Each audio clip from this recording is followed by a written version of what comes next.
Hi everyone, it's Sam, NFTstatistics, and this is your Proof Daily NFT Countdown. We are back after a week of doing some live streaming. We're back to the normal format. Hope you enjoy it. Any feedback on the different formats, put it below. We love to hear it. A lot to talk about today. It's been a couple days since we talked to you. DeGods news, Proof Grails release, Opepengs.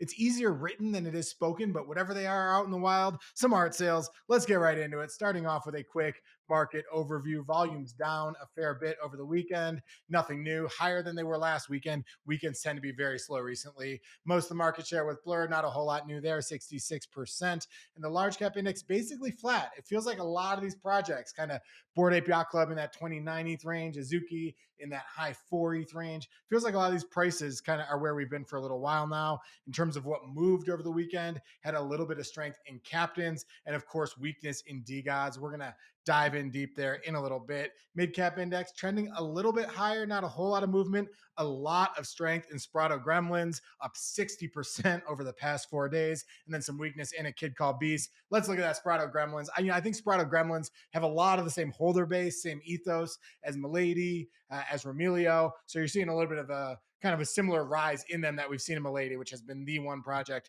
that has really outperformed in that large cap space as well. In terms of art projects, we had a ringer sale, we had a Fidenza sale. Let's just look at them. Let's have a quick look at what the big sales were. Here's the Fidenza 62.6 ETH WETH sale, towards the low end of the range for where Fidenzas have sold. The last 3 Fidenzas have all been sellers dumping into bids. We had a ringer sale for 40 ETH, well above the floor, so nice sale there. A Gazers, this one sold into a WETH bid, and then whoever bid immediately flipped it for 13.6 ETH, and we had a Fuzzy Squiggle sale for 14 ETH. Always love to see a Fuzzy Squiggle sale. Second thing to talk about, the DeGods saga, DeGods Season 3 downgrade, the drama, the soap opera. It continued. Let's talk a little bit about it. Here they announced that they thought that DeGods needed to be more serious, but that was a mistake. They actually wanted them to be more fun, a little bit simpler. They took colors out, did all sorts of things. Basically, after that season 3 reveal happened, it kind of got flooded on the timeline. There was a bit of negative energy.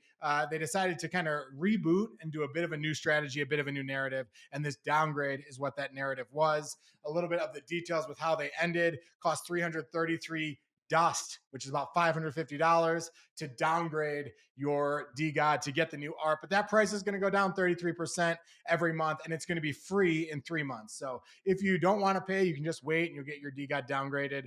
Must downgrade, though, in order to enter the points parlor. This is a game where cool prizes are given, and the prizes range from Uber Eats gift cards to MacBook Pro to a Tesla. So they're really trying to turn this kind of raffle thing into something that you got to pay a little bit to play. You got to be part of it. You got to downgrade your DeGod in order to be eligible for these. And all the money that you spend with the dust goes into the prizes. So DeGods are not making anything on this, and that's kind of where they landed. A little bit more about the art, what this downgrade looked like. Now, the season 3 art that they announced a few days ago and the one that they announced yesterday are extremely similar.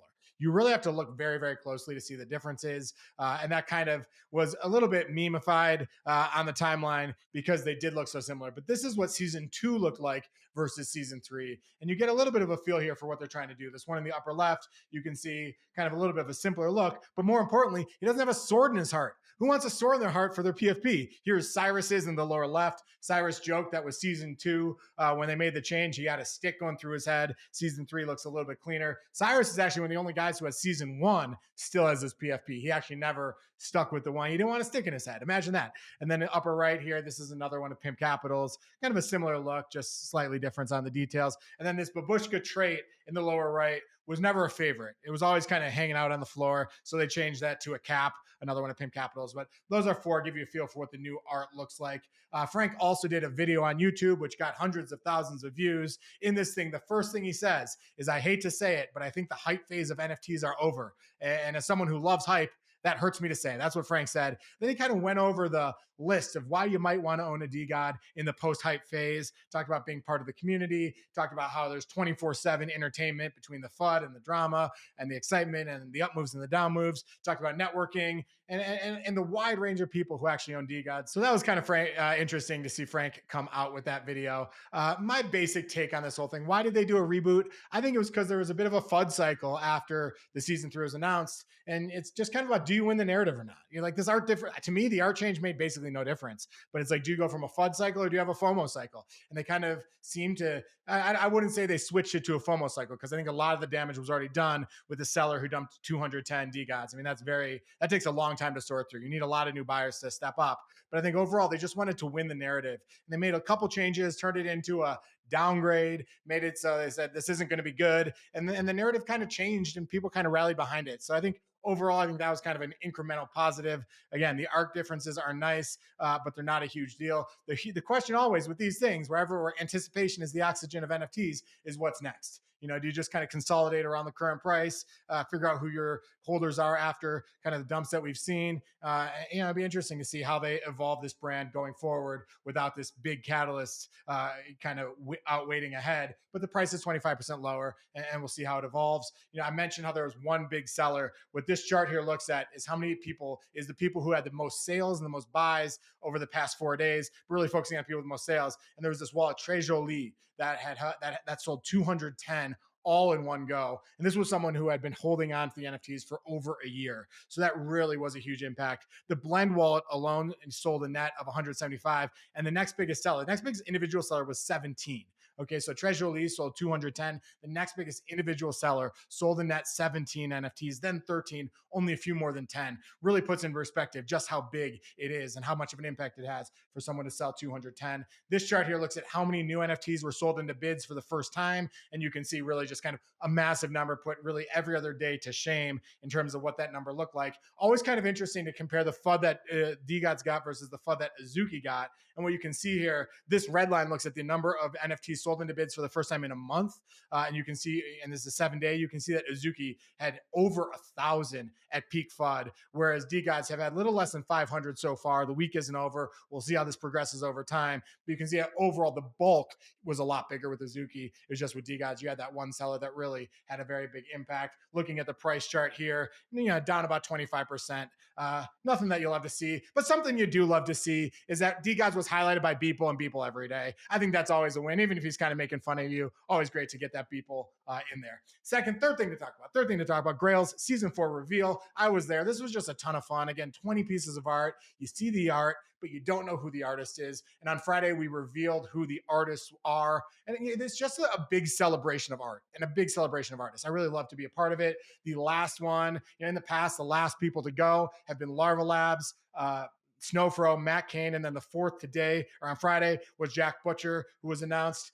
This piece after the reveal has been selling for 1.5 ETH to as high as 5 ETH, but now it's around 1.5 ETH. A couple other big ones, the Grail by Craig Mullins. Craig Mullins is one of the founders of digital painting, did the digital painting for Jurassic Park, a lot of kind of those early high-tech films. And this is his first NFT other than one, which Beeple owns, so awesome to see that. Paying Debts by Otherworld. This piece has been selling for 0.75 ETH. Die with the Most Likes was involved. Love to see Die with the Most Likes. And this piece was for 0.75 ETH. And then Danjus for 0.5 ETH. I've talked about Danjus. A Perfect Friday Night was the name of his piece, but he's had sales as high as 50, 60 ETH. So awesome to have him be a part of this. Fourth thing to talk about, Jack Butcher, Opepengs 11th series came out today. It was released who the winners were, who got it. Everyone wanted a piece of this, but they were called Opepengs, kind of a partnership with Pudgy Penguins.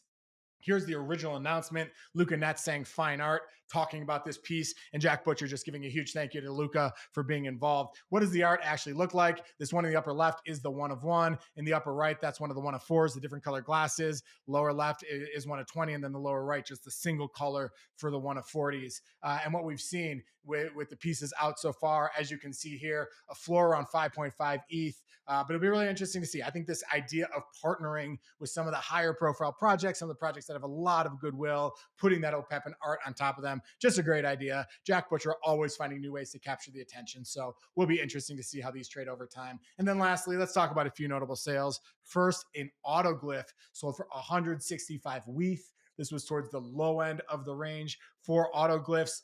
Tyler pointed out that when you look at the wallet that sold, this wallet owns 48 of them more. Okay, so on 49, the bid right now is at 158 WETH. But in all these projects that have been around so long, you have a couple whales that are just holding a ton of them. So really curious to see if this guy sells. My guess is that the seller will not want to sell too much too quickly, but nice to see a little liquidity there and that get well digested. Couple other sales in the one-on-one space. Another piece by Ilan Derech for 5 ETH.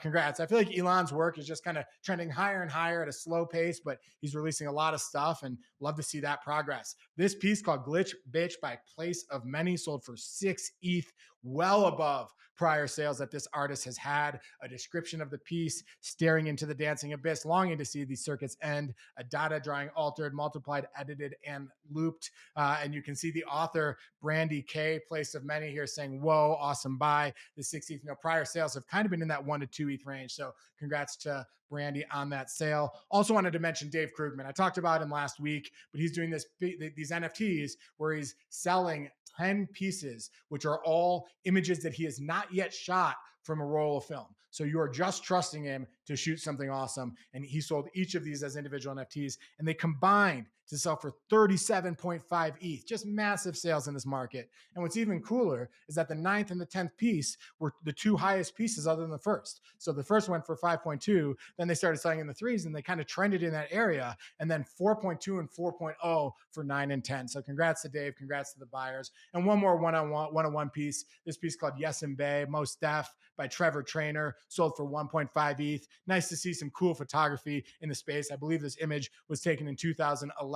Trevor Traynor is a photographer, director, visual explorer, and avid traveler known for his extensive range of subject matter, seamless ability to blur the lines between fine art and commercial photography. And he does have a ton of subjects that he shoots, but his NFTs have largely been around the hip hop scene and portraiture. You can see here a picture of Pharrell in the upper left. I believe that's from 2007. Tribe Called Quest there in the upper right. All these pieces sold for 1.5. So very cool to see another sale of his. That is all from me today. I hope you enjoyed the show. If you did, give us a like below. Tell us what you think in the comments. Subscribe to the channel, and we'll be back tomorrow and just about every weekday with another show. Have a great day.